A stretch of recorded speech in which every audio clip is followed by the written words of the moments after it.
வணக்கம். வாங்க கதைக்குள்ளே போகலாம்.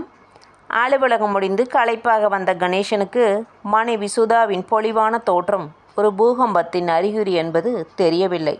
அப்போதுதான் மலர்ந்தது போல் தலையில் மல்லிகைப்பூ, லேசான ஒப்பனையில் கூடுதல் கவர்ச்சி, சிரித்த உதடுகளில் ஒரு கோப்பை தேன். காஃபி கலந்து அவனுக்கும் கொடுத்துவிட்டு, என்னங்க இந்த மாதம் எப்படியாவது வாஷிங் மிஷின் வாங்கி தாங்களேன் என்றாள். அவன் கழுத்தை கட்டிக்கொண்டு கன்னத்தை கன்னத்தால் உரசி குரலால் குலைந்தாள். வாசனை கிறங்கடித்தது. வேறு நேரமாக இருந்திருந்தால் அவளை கட்டியணைத்து முத்தமிட்டு மோகவித்தை புரிந்திருப்பான். ஆனால் இப்போது விஷமாக தொண்டையில் இறங்கியது காஃபி. சுதா, நீ என்ன சொல்கிற? வாஷிங் மிஷினா? இப்போ நாம் இருக்கிற சூழ்நிலையில் அதெல்லாம் முடியுமா? என்னங்க நீங்கள் துணிகளை துவைச்சி முடிக்கிறதுக்குள்ளே உடம்பு அடித்து போட்ட மாதிரி ஆகிடுது. வாஷிங் மிஷின் இருந்தால் பாதி வேலை குறைஞ்ச மாதிரி. குரலில் கூடுதல் குலைவு. அதெல்லாம் சரிதான்.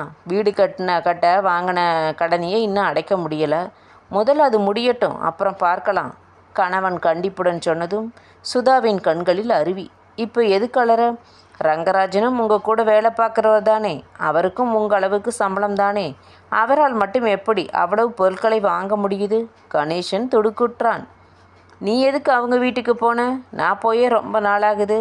வெள்ளிக்கிழமை பூஜைக்கு வர சொல்லி அவரோட மனைவி கூப்பிட்டாங்க, போனேன். சரிதான். அடுத்தவங்க வீட்டுக்கு போக வேண்டியது. அவங்க அதை வச்சுருக்காங்க, இதை வச்சுருக்காங்க, பட்டு சேலை எடுத்தாங்க, நகை வாங்கினாங்கன்னு இங்கே வந்து நச்சரிக்க வேண்டியது. பெரும்பாலான பொம்பளைகளுக்கு இதுவே பழக்கமாக போச்சு. அவன் கோபமாக கத்தியதும் அழுது கொண்டே போய்விட்டாள். என்ன பெண்கள் இவர்கள்! கணவனின் வருமானம் தெரியாமல் அளவுக்கு மீறி ஆசைப்படுகிறார்களே. ஆசையாய் 2 வார்த்தை பேசுவாள் என்று நினைத்தால் தலையில் 2 டன் இடியை இறக்குகிறாளே. மனம் நொந்து போய் வீட்டை விட்டு கிளம்பினான் கணேசன். இலக்கு இல்லாமல் கால் போன போக்கில் நடந்தவனுக்கு திடீரென்று அந்த யோசனை தோன்றியது. ரங்கராஜனின் வீடு அடுத்த தெருவில்தான் இருந்தது. ஆனால் அடிக்கடி போக மாட்டான். பல மாதங்களுக்கு முன் தவிர்க்க முடியாத ஒரு விசேஷத்துக்கு சென்று வந்தபோது போனான். அதன் பிறகு இப்போது அவன் வீட்டுக்கு போய்தான் பார்ப்போமே என்ற எண்ணம் ஏற்பட்டது. வீட்டில் ரங்கராஜனின் மனைவி கௌசல்யா மட்டுமே இருந்தாள். வாங்க, என்ன அத்திப்பூத்தா போல என்று வரவேற்றாள். ஒன்றுமில்லை, வேற ஒரு விஷயமா இந்த பக்கமாக வர வேண்டியது இருந்தது.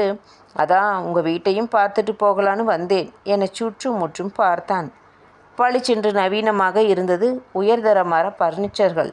சுவரில் பதிந்திருந்த ஒளிரும் எல்இடி அலங்கார விளக்குகள், ஃப்ரிட்ஜு, சோஃபா. ஒரே அலுவலகம், ஒரே சம்பளம். எப்படி இவனால் மட்டும் இப்படியெல்லாம் விலை உயர்ந்த பொருட்களை வாங்க முடிகிறது என்று மலைத்து நின்ற கணேசனை, என்ன சாப்பிட்றீங்க என்ற கௌசல்யாவின் கேள்வி மீட்டது. ஒன்றும் வேணாங்க. ரங்கராஜன் இல்லையா? இல்லைங்க, அவர் ஹோட்டலுக்கு போயிருக்காரு.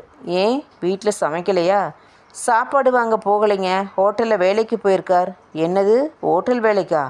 சற்றே அதிர்ச்சி கலந்த ஆச்சரியத்துடன் கேட்டான். ஆமாங்க, ஆஃபீஸ் முடிஞ்சு 6:30 மணிக்கு வீட்டுக்கு வருவார். வந்ததும் முகத்தை கழுவி காஃபி குடிச்சிட்டு ஹோட்டலுக்கு போய் 11 மணி வரைக்கும் பரோட்டா மாஸ்டராக வேலை செய்கிறார். கணேசனால் நம்பவே முடியவில்லை.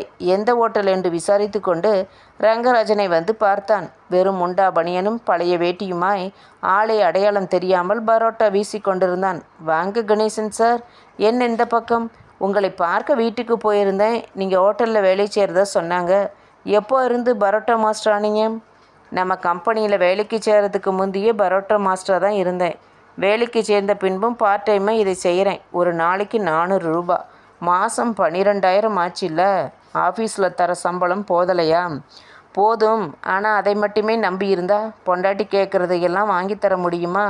பொம்பளைங்கனாலே அப்படித்தானே, அதை வாங்கி கொடுங்க, இதை வாங்கி கொடுங்கன்னு. அந்த நச்சரிப்பு தாங்காமல் தான் இங்கே வந்தேன். அடுப்பில் தகித்த பெரிய கல்லில் பரோட்டாவை திருப்பி போட்டபடியே கணேசனை பார்த்து சிரித்தான். எதுக்கு சிரிக்கிறீங்க? கணேசன் சார், நம்ம பொண்டாட்டிங்க அப்படி என்ன பெருசாக கேட்குறாங்க? வீட்டுக்கு தேவையான அத்தியாவசிய பொருட்களைத்தானே. அதுக்காக இப்படி ஓய்வே இல்லாமல் உழைக்கணுமா? அதில் என்ன சார் தப்பு? உடம்புல தெம்பு இருக்கும்போது உழைக்கலாமே. அதோடு நம்மளால் முடிஞ்சதைத்தானே அவங்க கேட்குறாங்க. நீங்கள் ஜனாதிபதி ஆகணும், பிரதமர் ஆகணும்னு நான் அதை பார்க்கணும்னா கேட்குறாங்க. சொல்லுங்கள். ரங்கராஜனின் தடாலடியான இந்த கேள்வியால் பிக்கித்து நின்றதை பார்த்து மீண்டும் தொடர்ந்தான். கணேசன் சார், அவங்க கேட்குறதையெல்லாம் வாங்கணும்னா கொஞ்சம் கூடுதலாக உழைச்சா போதும், அவ்வளவுதான். மாமலையும் சிறு கடுகு சொல்லிவிட்டு பரோட்டா அடிக்க ஆரம்பித்த ரங்கராஜனிடம் கேட்டான் கணேசன். ரங்கராஜன், எனக்கும் பார்ட் டைமாக ஏதாவது வேலை வாங்கி தரீங்களா? செய்கிறேன் என்றான். ரங்கராஜன் முகத்தில் இப்போது ஆனந்த பூரிப்பு. இத்துடன் இந்த கதை முடிவடைந்தது. நன்றி.